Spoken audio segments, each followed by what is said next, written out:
Next on the news, he traveled from pew to pew, stopping at nearly 100 parishes in 3 years. A Queens man went on a spiritual journey, visiting all the churches in his home borough. I'm Katie Vasquez, and I'll explain coming up.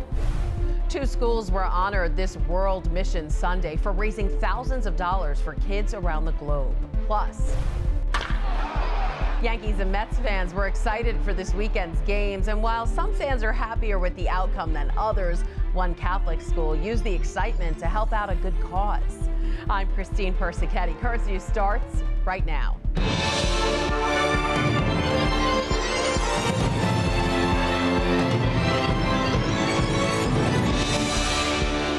A Queens man has taken on a personal spiritual pilgrimage. Kenny Hogan is always at Mass every Sunday, but while Breezy Point residents are used to seeing him every week in the pews of Blessed Trinity Parish, he's been spotted in all 92 churches in Queens over the past few years.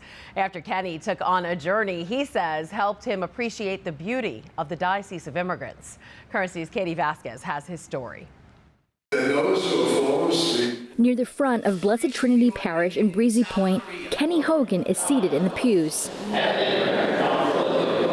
A place that he's always found peace. Any church you go into, you think about people had these wonderful moments in their life. In 2021, as the nation was coming out of the pandemic and churches were opening up, Kenny one day decided to visit a different parish in Queens, which sparked the idea to visit all 92 in the borough, using the Diocese of Brooklyn's parish locator to guide him. I don't believe I ever thought that I would actually finish this, that I would get to all of them. I started slowly crossing them off the list based on the parish locator. And I found that it just became a very enjoyable part of my life. Not only was he inspired by the beautiful architecture of each church. It was just spectacular how this church was painted and looked. And, you know, I like to get there early and you just sit and kind of drink everything in. But the people who make up the Diocese of Immigrants never cease to amaze him. No matter where I went, I always felt welcome, very welcome. And like for that brief time, like a part of their family. So the obvious question, is Brooklyn next? No. Now, I'm looking at it as an opportunity now to go back to Queens and some of the churches that I really enjoyed. And he believes others could find it to be healing. I really felt that time my soul was refreshed and that it was just a great spiritual experience. Kenny finished his pilgrimage last August at St. Stanislaus Kostka in Maspeth, and though he has no plans to visit all the Brooklyn churches, he says the journey will stay with him always. In Breezy Point, Katie Vasquez, Currents News. If you want to follow in Kenny's footsteps and visit more parishes throughout Queens or Brooklyn, just go to dioceseofbrooklyn.org/parishes/locator. This weekend, the Catholic Church across the globe remembered their brothers and sisters out serving the church as they celebrated World Mission Sunday. We are here today to celebrate the Mass with you, but also to share a little bit about what World Mission Sunday is about. So thank you for having me. In the Diocese of Brooklyn, people of faith honored the day in a Mass at the Co-Cathedral of St. Joseph, where they awarded 2 schools for their work in helping the church's missions. Academies across Brooklyn and Queens collected donations for the Missionary Childhood Association, which looks to get support for children from children across the world. 2 diocesan schools earned top marks in this mission, collecting more than $12,000 each. St. Sebastian Catholic Academy in Woodside and St. Bernadette Catholic Academy in Dyker Heights. Father Thomas Ahern, the director of the Propagation of the Faith in the Diocese of Brooklyn, spoke about the importance of this work in his homily. The monies that are raised so generously are really the number one, the primary goal is that everyone who is evangelized comes to the banquet. The Diocese of Brooklyn raised more than $180,000 for the Pontifical Mission Societies in the 2023 fiscal year. You can read more about this World Mission Sunday celebration and all the good work the Diocese of Brooklyn does for missionaries online at thetablet.org. Also at the Co-Cathedral on Sunday, a display of Polish pride and culture. Dozens of faithful from across the Diocese of Immigrants honoring their Polish heritage with a special Mass. Leading the celebration was Polish Archbishop Adrian Galbus, who in his homily spoke to the Polish Americans of Brooklyn and Queens about their heritage. Brooklyn Bishop Robert Brennan, who celebrated the Mass, urged the young people present to hold that culture and faith always. Let me tell you something. We are counting on you. We're counting on you to continue to influence the culture here by what you have inherited, and most of all, by your faith. By your faith. Never, ever, ever let anyone rob you of your faith. At the end of the Mass, the young Polish people thanked the bishops by giving them flowers. Meantime, over in Williamsburg, Italian Americans filled the streets as they celebrated Our Lady of the Rosary of Pompeii.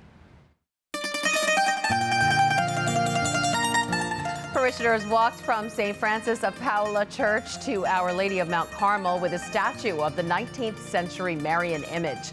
The march, led by Brooklyn's Bishop Emeritus Nicholas DiMarzio, was moved by prayers and music as an Italian entertainer sang classical songs with the crowd. At Our Lady of Mount Carmel, Bishop DiMarzio celebrated an Italian language Mass. Turning now to the story of a school leader who went from the lab to the classroom and back again. In our next segment, introducing you to the new principals of the Diocese of Brooklyn, the new top educator at Incarnation Catholic Academy, former scientist Ivan Green, says he puts a big emphasis on STEM, but an even bigger emphasis on Christ. Currents News' Jessica Easthope has the story from Queens Village. Ivan Green is an expert at making something out of nothing. We have never had a library, a functional library. Like turning this old, unused classroom at Incarnation Catholic Academy in Queens Village into a library. And this one into a hydroponics lab. Here's our physics section. And this one into a STEM lab for the middle school.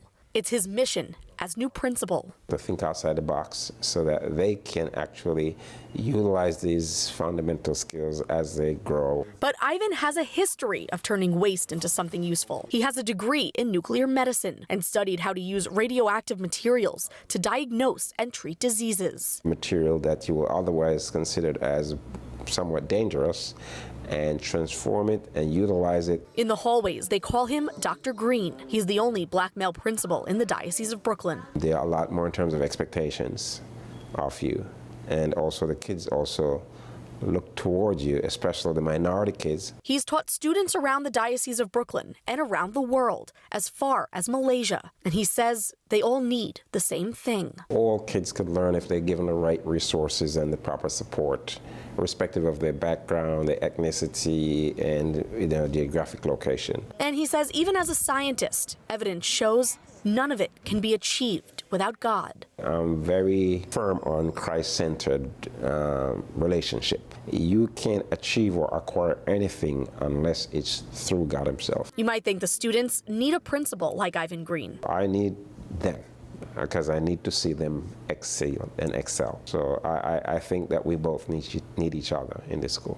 Giving his students at Incarnation every opportunity and resource to succeed and seeing how they use them is just his latest experiment. In Queens Village, Jessica Easthope, Currents News. Finally tonight, Yankees and Mets fans were excited heading into this weekend, and one Queens Catholic Academy used that momentum to hit a fundraising home run. Students at St. Andrew Avellino Catholic Academy in Flushing sporting their jerseys Friday for a dress-down fundraiser. The kids' donation of $5 allowed them to support their favorite team and help families affected by Hurricanes Helene and Milton. So far, the school has raised more than $1,600 for the Red Cross Hurricane Relief Fund. The school's principal, Deborah Hanna, says she's happy to see her students continue to donate, calling community service an important tool. How fun.